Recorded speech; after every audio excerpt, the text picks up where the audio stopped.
Dün sabaha karşı kendimle konuştum. Ben hep kendine çıkan bir yokuştum.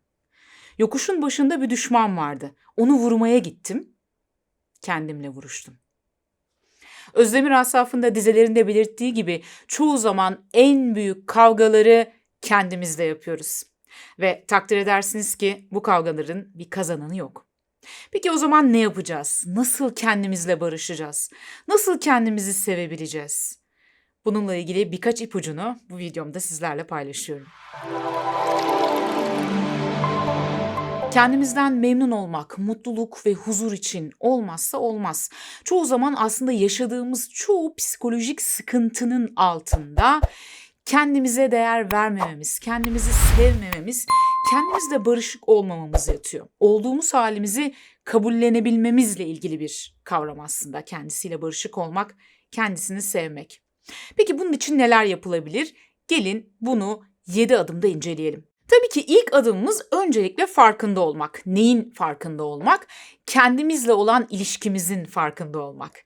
Kişinin kendisiyle barışık olup olmadığının farkında olması. Çoğu insan kendisiyle bir sorunu olmadığını, kendisini sevdiğini zanneder. Ancak biraz daha derinden baktığımızda durumun aslında böyle olmadığını görürüz. Bununla ilgili önceki videomuzda Doğan Cüceloğlu hocamızın çok güzel bir testini paylaşmıştık. Kendinle aran nasıl başlıklı videomuzda ve kendinizle aranızın nasıl olduğunu test edebilmenizi sağlamıştık. Eğer izlemediyseniz bu videodan sonra onu izleyebilirsiniz. Kendinize şu soruyu sormanızı istiyorum. Kendinizi her şeyiyle, tamamen olduğunuz haliyle seviyor musunuz? Sık sık kendinizi yargılar mısınız? Sık sık suçluluk ya da utanç duygusuna kapılır mısınız? Çünkü bunlar da yine aslında kendinizde bir probleminiz olduğunun göstergelerinden bir tanesidir. Mesela övgüleri, iltifatları kolaylıkla kabul edebilir misiniz? Yoksa her seferinde bir açıklama yapma ihtiyacı mı duyarsınız? Ne bileyim mesela birileri sizi övdüğünde yok canım estağfurullah o kadar da değil deme gereği hisseder misiniz? Ya da birisi mesela bir kıyafetinize iltifatta bulunduğunda ya işte aman yok bir şey değil canım işte ucuzluktan aldım gibi var olan durumu böyle sıradanlaştırmaya hatta küçültmeye mi çalışırsınız? Yoksa iltifatları rahatlıkla kabul edip teşekkür mü edersiniz? Mükemmelliyetçilik, aşırı onay ihtiyacı, aşırı takdir ihtiyacı, anksiyete, depresyon, ikili ilişkilerde problemler. Aslında tüm bunlar yine kendimizle bir problemimiz olduğunun göstergelerinden sadece birkaçı. İkinci adımımız kendini bilmek. Birini sevebilmek için öncelikle onu iyi bir şekilde tanımak gerekir. Artısıyla, eksisiyle tanımak, güçlü yönleriyle, gelişime açık yönleriyle. Mutluyken nasıl, üzüntülüyken nasıl, stresliyken ne yapıyor? Onu en çok ne mutlu eder? Onu en çok ne üzer? Onu en çok neler tetikler? Mesela öfkesini en çok neler tetikler? Kendinizi gözlemleyin ve tüm bunları olabildiğince not almaya çalışın. Bu tabii ki aynı zamanda sizin öz farkındalık düzeyinizi de arttıracak. Tüm bunları yaparken güçlü ve gelişime açık yönlerinizin de farkına varın ve güçlü yönleriniz üzerine odaklanın. Çoğu insan artı ve eksilerinin belki farkındadır ama eksilerine daha fazla odaklanır. İş insanı Malcolm Forbes şöyle der.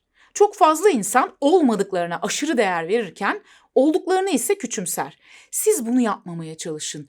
Güçlü yönlerinizi de fark edin ve hedeflerinizi belirlerken, beni ne mutlu eder sorusuna cevap ararken, yaşam stratejinizi, yaşam amacınızı belirlerken olabildiğince bu güçlü yönler size ne gibi avantajlar sağlıyor? Bunları fark etmeye çalışın. Güçlü yönlerinizi bulmakta zorlanıyor musunuz?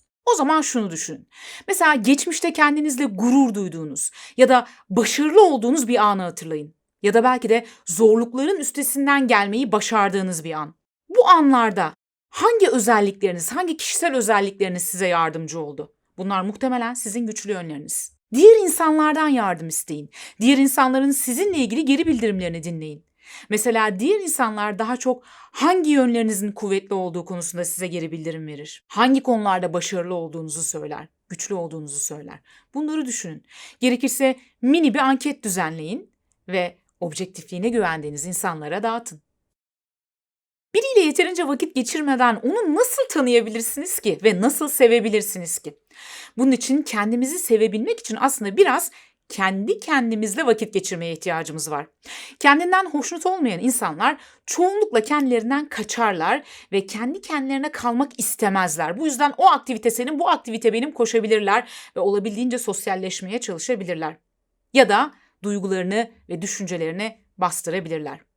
Oysa birini tam anlamıyla tanıyabilmek için onunla baş başa kalmaya ihtiyacımız vardır. Bu yüzden mümkün olduğunca kendinizle baş başa kalmaya çalışın. Başkalarının yanındayken tam anlamıyla kendimiz gibi olmayabiliriz. Çoğu zaman maskeler takarız ya da toplumun onay verdiği şekilde davranmaya çalışırız. Oysa kendi kendimizeyken doğal halimizi gözlemleme şansımız çok daha fazladır. Kendinizi gözlemlerken korkmayın, kendinizi yargılamayın. Olabildiğince sadece gözlemci pozisyonda kalmaya çalışın. Merak etmeyin, bir tanısanız seveceksiniz kendinizi. Kendimize kötü hissettiren ve kendimizle aramızı açan bir diğer alışkanlığımız kıyaslamak. Çoğunlukla kendimizi diğer insanlarla kıyaslarız. Özellikle sosyal medyanın da yaygınlaşmasıyla beraber diğerlerinin çoğu zaman sahte ihtişamlı hayatlarını gördüğümüzde kendi hayatımızla kıyaslayıp kendimizi son derece başarısız, yeteneksiz, hayatta bir yerlere gelememiş olarak görebiliyoruz. Halbuki Freud'un şu sözünü hatırlamak gerekiyor. Kendini kıyaslayabileceğin tek kişi geçmişteki sensin. Bu yüzden kendi başarılarını ya da başarısızlıklarını değerlendirirken lütfen kriter olarak diğerlerini alma. Herkesin fırsatları farklı, herkesin içinde bulunduğu ortam, yaşamın ona getirileri farklı. Dolayısıyla onların bir yerlere gelmiş olması her zaman senin onlardan daha başarısız olduğun anlamına gelmeyebilir. Aslında odak noktamızı başarısızlıklardan çok kendi güçlü yönlerimiz ve kendi gelişim yolculuğumuz, bu yolculuktaki olasılık ve fırsatlarımıza yönlendirmek çok daha iyi bizim açımızdan. Kimse kusursuz ya da hatasız değildir. Üstelik hatalar ya da başarısızlıklar mükemmel öğretmenlerdir. Şöyle bir düşünün, geçmişte yaptığınız hataları, geçmişteki başarısızlıklarınızı. Şu açıdan bakmaya çalışın. Bunlar size neler öğretti? Gelişiminize neler kattı? Bunlardan aldığınız dersler sayesinde sonraki süreçlerde neleri daha iyi yaptınız? Odak noktanızı buna doğru kaydırmaya başladığınızda artık hataları, başarısızlıkları düşmanınız olarak değil, öğretmenleriniz olarak görmeye başlayacaksınız. Unutmayın, başarısızlık diye bir şey yoktur. Sadece öğrenilen dersler vardır. Bu bakış açısını birazcık daha yerleştirmek isterseniz zihninize bir kağıt egzersizi yapabilirsiniz. Önünüze bir kağıt alın ve şöyle bir düşünün. Geçmişteki başarısızlıklarınız, yaptığınız hatalar, bunları yazın. Madde madde yazın. Ardından her bir hatanızın ya da başarısızlığınızın yanına bu başarısızlık, bu hata size ne öğretti? Yaşantınıza ne kattı? Buradan aldığınız derslerin kişiliğinize, hayatınıza katkıları neler oldu? Ve gelecekteki ne gibi durumlara karşı önlemler almanızı sağladı? Bunları düşünün ve yazın. Bakın bu belki şu an size çok anlamsız gibi geliyor olabilir ancak bunu sürekli ve düzenli bir şekilde yapmaya başladığınızda bir süre sonra bu bakış açısının size iyice yerleşmeye başladığını göreceksiniz. Özellikle yazarak çalışmak bu anlamda çok önemli ve bir süre sonra artık çeşitli olumsuz deneyimlerin ardından kendinizi eskisi kadar suçlamayı bir kenara bırakıp ben bundan ne öğrendime daha fazla odaklanmaya başlayacaksınız. Diyelim ki bir başarısızlık yaşadınız. Bu başarısızlığın ardından kendi kendinize yaptığınız o iç konuşmalar, iç sesiniz size ne diyor? Fark edin. Kendinizi mesela çok sık yargılar mısınız? Kendi kendinize yaptığınız konuşmalar daha çok yargılayıcı, yıkıcı, suçlayıcı, aşağılayıcı konuşmalar mı? Yoksa daha destekleyici, daha sakinlik veren konuşmalar mı? Daha yapıcı konuşmalar mı? Bunu fark edin. Hatta mümkünse bir süre kendinizi gözlemleyin ve bu yaptığınız iç konuşmaları not edin. Kendi kendinize ne diyorsunuz daha çok? Hangi cümleleri kullanıyorsunuz? Bunları fark edin. Bakın bu kendi kendimize yaptığımız konuşmalar eğer yargılayıcı, yıkıcı, yıpratıcı konuşmalarsa, iç sesiniz sürekli olarak sizi yargılıyorsa bu kendinizi sevmenizin önünde ciddi bir engel ve kendinizle barışık olmadığınızın en önemli göstergelerinden bir tanesi. Bununla nasıl baş edebileceğinize dair detayları şu videomda bulabilirsiniz. Bu videodan sonra onu izleyebilirsiniz eğer böyle bir sorununuz varsa. Ancak yapılan araştırmalar gösteriyor ki destekleyici iç konuşmalar, yapıcı iç konuşmalar performansımız üzerinde etkili. Yani eğer siz kendi kendinizi destekleyen yapıcı iç konuşmalar yapıyorsanız bu durumda davranışlarınız da performansınız da bundan olumlu yönde etkileniyor. Hatta sadece performansınız değil, ruhsal sağlığınız da bundan olumlu yönde etkileniyor. Tam tersi ise kendi kendinize yaptığınız konuşmalar olumsuz iç konuşmalarsa ne yazık ki bu durumda herhangi bir ruhsal sıkıntı yaşama ihtimalinizi 3 kat arttırıyorsunuz. Bu yüzden bunu fark etmek ve kendi kendimize yaptığımız bu iç konuşmaları değiştirmeye çalışmak, daha olumluya doğru, yapıcı bir hale doğru çevirmek yine kendimizi sevmekle ilgili atacağımız önemli adımlardan bir tanesi. Gerektiğinde hayır diyebiliyor musunuz? Mesela birileri sizi rahatsız eden bir şeyler yaptığında, rahatsızlığınızı açıkça ifade edebiliyor musunuz? Sınırlarınızı belirleyebiliyor musunuz? Bunları yaptığınızda kendinizi çok daha fazla seveceksiniz.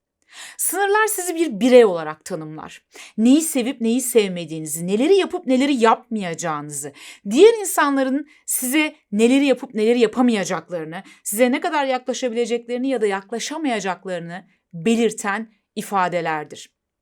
Ve aslında bizler insanlara bunları kendi davranışlarımızla öğretiriz. Tabii bunun olabilmesi için öncelikle kendi sınırlarımızı belirleyebilmeli ve karşı tarafa bunu açıkça ifade edebilmeliyiz. Gerektiğinde hayır demekten ve sizi ruhsal olarak tüketen insanlara karşı sınır koymaktan lütfen çekinmeyin.